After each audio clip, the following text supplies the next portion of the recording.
this video we are going to see about electromotive force. First, what is electromotive force? Electromotive force is equal to the terminal potential difference when no current flows.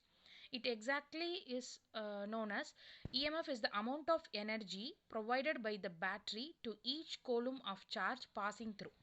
Okay, then EMF and terminal potential difference V are both measured in volts, and however they are not the same thing. Force is used in the electromagnetic flow meter, which is an application of Faraday's law. From this we have to know what is EMF. The EMF is the amount of energy, that is E, provided by the battery. It may be a generator or any other normal battery to each coulomb of charge passing through.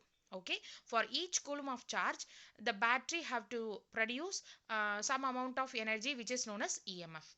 Okay, here is the example. In this battery, Duracell battery, 1.5 volts is mentioned here. That 1.5 volt label indicates its EMF. Okay, then we have to know that this Duracell battery can produce 1.5 volts of electromotive force. Okay, 1.5 volt means 1.5 joules of electrical energy is produced to the whole circuit when 1 coulomb of charge flows. Whenever the 1 coulomb of charge flows into the circuit, this Duracell battery can produce 1.5 J coulomb of electrical energy. Okay, a generator or a battery is used for the conversion of one energy form into another form. Okay, in these devices, one terminal becomes positively charged while other becomes negatively charged. Therefore, an electromotive force is a work done on a unit electric charge. Okay, next, how this EMF can be calculated. The EMF of the cell can be determined by using the voltage across the cell using a voltmeter, because the unit of EMF is volts, and the current in the circuit using an ammeter. And then the EMF can be written in terms of internal resistance of the battery, where E is equal to L into R, I into R plus capital R, which from Ohm's law we can then rearrange this term of internal resistance. E is equal to IR plus I capital R. I small r plus I capital R. We already know V is equal to IR. Okay, in the place of IR we have to substitute capital V according to Ohm's law. So this equation becomes V plus IR, where V is the voltage of the cell, capital I is the current across the circuit, small r is the internal resistance of the cell, and epsilon symbol is the electromotive force, that is small e. Next, few points about electromotive force. Terminal voltage is defined as the potential difference across the terminals of a load when the circuit is on. Some load is provided while the circuit is on. So, the terminal voltage is defined as the potential difference across the terminals of load. While EMF is defined as the maximum potential that is delivered by the battery when there is no flow of current.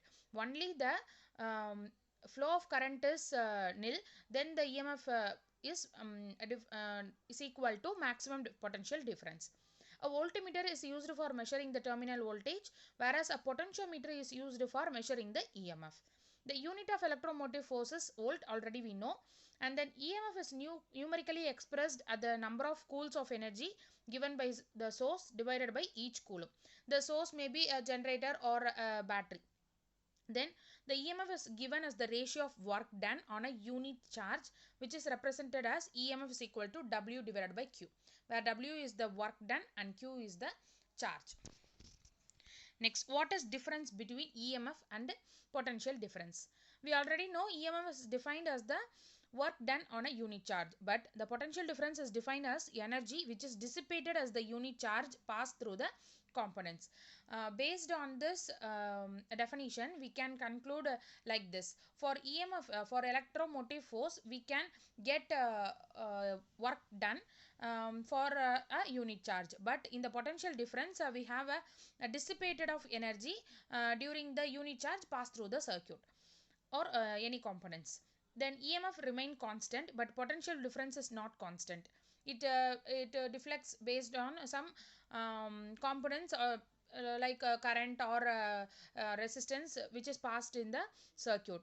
EMF is dependent of circuit resistance. The potential difference depends on the resistance between the 2 points during the measurement.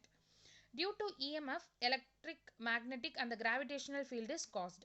Due to the potential difference, only electric field is induced, but not magnetic and gravitational field is not induced. Okay, it is represented by E, and potential difference is represented by V.